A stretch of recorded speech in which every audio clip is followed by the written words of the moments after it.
Je letní ráno, slunce, v trávě kapičky rosy a pak už jenom já. Zula jsem si sandály a jdu bosa. Škoda, že tu nejsi se mnou. Té krásy, kterou vnímám očima, kterou cítím a které se dotýkám, té je pro jednoho příliš mnoho. Sedla jsem si do trávy a píšu ti lístek. A strašně moc bych si přála, abychom se už zítra dívali spolu a říkali si přesně to, co ti teď v duchu zpívám.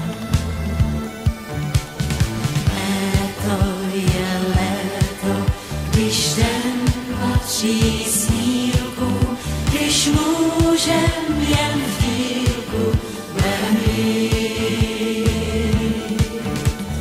Léto je léto, když vzduch není špína, když svět projdem v džínách jen chtít.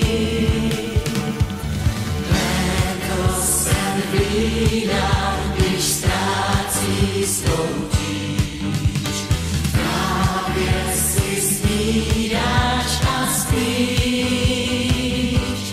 Léto všem blahým krásám dá den setkání, bosým láskám dá zem líbání.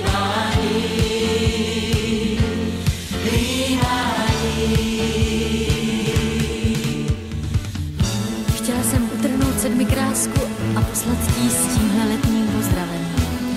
Ale víš, bylo mi líto. Já vím, že za rok vyroste znovu. Dokonce se říká, že sedmikrásky vykvetou 7krát, i když je 7krát utrhneš. Ale přesto by mi po ní bylo smutno.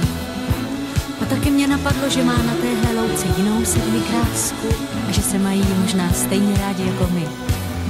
A třeba i ty ostatní by byly smutné a to přece nechceme. Viď?